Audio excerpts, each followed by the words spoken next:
Assalamualaikum warahmatullahi wabarakatuh. Kali ini saya akan menjelaskan mengenai asesmen nasional. Berikut cuplikannya. Asesmen nasional merupakan salah satu upaya pemerintah untuk meningkatkan mutu pendidikan. Melalui asesmen nasional ini, diharapkan siswa memiliki kecakapan hidup abad 21 dan memiliki profil sebagai pelajar Pancasila. Asesmen nasional terdiri atas asesmen kompetensi minimal atau AKM, survei karakter, dan survei lingkungan belajar. Di dalam asesmen kompetensi minimal terdapat dua komponen, yaitu asesmen literasi membaca dan asesmen numerasi. Manfaat asesmen nasional yaitu sebagai potret kualitas pembelajaran, untuk umpan balik peningkatan kualitas, serta sebagai dasar untuk penyusunan program. Terdapat kriteria peserta asesmen nasional, yaitu asesmen nasional dilakukan oleh seluruh satuan pendidikan, mulai dasar sampai menengah. Tidak semua murid, artinya hanya perwakilan saja. Pemilihan sampel dilakukan secara acak oleh pemerintah pusat. Peserta asesmen nasional diambil dari kelas 5, 8, dan kelas 11. Setiap peserta mengerjakan tes literasi membaca, tes literasi numerasi, survei karakter, dan survei lingkungan belajar.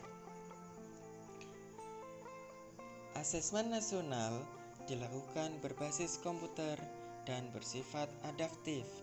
Artinya, pertanyaan yang disajikan bergantung pada kemampuan siswa. Berikut merupakan jadwal pelaksanaan dari asesmen nasional. Berikut merupakan perbandingan ujian nasional dengan asesmen nasional.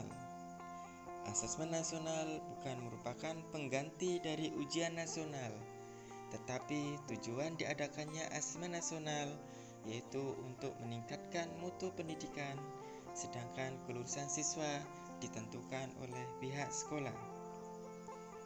Pembelajaran yang difokuskan di asesmen nasional adalah pembelajaran yang berbasis kompetensi, berbeda dengan pembelajaran yang berbasis konten. Ini adalah perbedaan pembelajaran yang berbasis kompetensi dengan pembelajaran yang berbasis konten. AKM dilakukan oleh seluruh satuan pendidikan. Tidak semua murid dan hanya perwakilan saja. Adapun jumlah perwakilan siswa sebanyak 45 anak di setiap satuan pendidikan, dan pemilihan sampelnya dilakukan secara acak. Adapun tes dari AKM ini, bentuk soalnya ada 5 jenis, diantaranya sebagai gambar berikut. Ada 2 aspek yang diujikan pada AKM, diantaranya literasi dan numerasi. Literasi yang diujikan di AKM tidak terbatas hanya keterampilan membaca dan menulis. Berikut merupakan komponen dari literasinya. Jadi, pada AKM bagian literasi ada 2 teks yang diujikan, yaitu teks informasi dan teks fiksi. Hasilnya dari AKM literasi ini ada 4 kelompok, yaitu kelompok yang perlu intervensi khusus, kelompok dasar, kelompok cakap, dan kelompok mahir. Dari masing-masing kelompok ini memiliki detail tingkat kompetensinya masing-masing. Selain literasi, ada aspek lain yang akan diujikan, yaitu numerasi.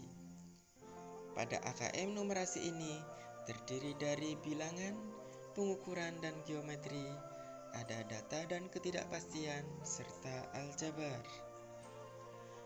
Hasil pada kelompok numerasi ini sama dengan kelompok literasi. Sekian penjelasan dari saya terkait asesmen nasional ini. Semoga bermanfaat. Assalamualaikum warahmatullahi wabarakatuh.